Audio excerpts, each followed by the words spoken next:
चाहे खाना कितना भी अच्छा बना हो, अगर उसमें नमक नहीं होगा तो उसे खाने में मजा ही नहीं आता है। लेकिन यहाँ पर सोचने वाली बात यह है कि मार्केट में आता है दो तरीके का नमक, एक टेबल सॉल्ट और दूसरा रॉक सॉल्ट। तो अब सवाल आता है कि आखिर हमको इन दोनों में से कौन सा नमक यूज करना चाहिए, टेबल सॉल्ट या रॉक सॉल्ट। बड़ी इंटरेस्टिंग जानकारी देंगे आपको इस वीडियो में, इसीलिए हमारे चैनल को फॉलो और सब्सक्राइब कर लीजिएगा। टेबल सॉल्ट बनाने के लिए अंडरग्राउंड सॉल्ट के डिपॉजिट्स पर वाटर पंप किया जाता है, जिससे कि नमक इस पानी में घुल जाता है और इस ब्राइन सॉल्यूशन को बाहर निकालकर सुखाने के बाद प्रोसेस करके नमक बना लिया जाता है। वहीं पर रॉक सॉल्ट को माइनिंग करके बाहर निकाला जाता है। टेबल सॉल्ट और रॉक सॉल्ट में सोडियम तो लगभग बराबर ही होता है, लेकिन रॉक सॉल्ट में पोटेशियम, कैल्शियम और मैग्नीशियम ज्यादा मात्रा में मिलता है, क्योंकि यह बहुत ही कम प्रोसेस्ड होता है। इसीलिए हेल्दियर तो रॉक सॉल्ट ही होता है, जिससे आप व्यू प्रोडक्ट पे क्लिक करके मंगा भी सकते हैं। लेकिन रॉक सॉल्ट में टेबल सॉल्ट की तरह फोर्टिफाइड आयोडीन नहीं मिलता है, इसीलिए रॉक सॉल्ट यूज करने पर आयोडीन की कमी आपको दूसरे सोर्सेज से पूरी कर लेनी चाहिए।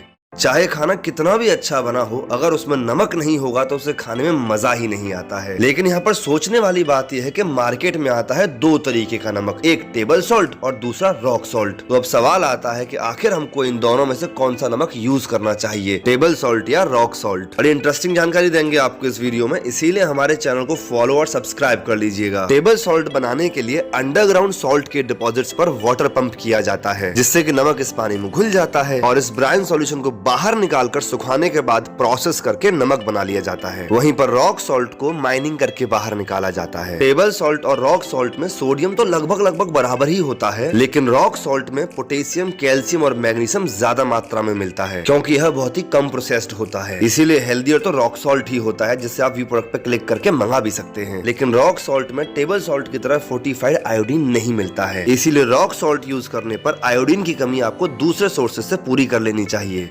चाहे खाना कितना भी अच्छा बना हो, अगर उसमें नमक नहीं होगा तो उसे खाने में मजा ही नहीं आता है। लेकिन यहाँ पर सोचने वाली बात यह है कि मार्केट में आता है दो तरीके का नमक, एक टेबल सॉल्ट और दूसरा रॉक सॉल्ट। तो अब सवाल आता है कि आखिर हमको इन दोनों में से कौन सा नमक यूज करना चाहिए, टेबल सॉल्ट या रॉक सॉल्ट। बड़ी इंटरेस्टिंग जानकारी देंगे आपको इस वीडियो में, इसीलिए हमारे चैनल को फॉलो और सब्सक्राइब कर लीजिएगा। टेबल सॉल्ट बनाने के लिए अंडरग्राउंड सॉल्ट के डिपॉजिट्स पर वाटर पंप किया जाता है, जिससे कि नमक इस पानी में घुल जाता है और इस ब्राइन सॉल्यूशन को बाहर निकालकर सुखाने के बाद प्रोसेस करके नमक बना लिया जाता है। वहीं पर रॉक सॉल्ट को माइनिंग करके बाहर निकाला जाता है। टेबल सॉल्ट और रॉक सॉल्ट में सोडियम तो लगभग बराबर ही होता है, लेकिन रॉक सॉल्ट में पोटेशियम, कैल्शियम और मैग्नीशियम ज्यादा मात्रा में मिलता है, क्योंकि यह बहुत ही कम प्रोसेस्ड होता है। इसीलिए हेल्दियर तो रॉक सॉल्ट ही होता है, जिससे आप व्यू प्रोडक्ट पे क्लिक करके मंगा भी सकते हैं। लेकिन रॉक सॉल्ट में टेबल सॉल्ट की तरह फोर्टिफाइड आयोडीन नहीं मिलता है, इसीलिए रॉक सॉल्ट यूज करने पर आयोडीन की कमी आपको दूसरे सोर्सेज से पूरी कर लेनी चाहिए।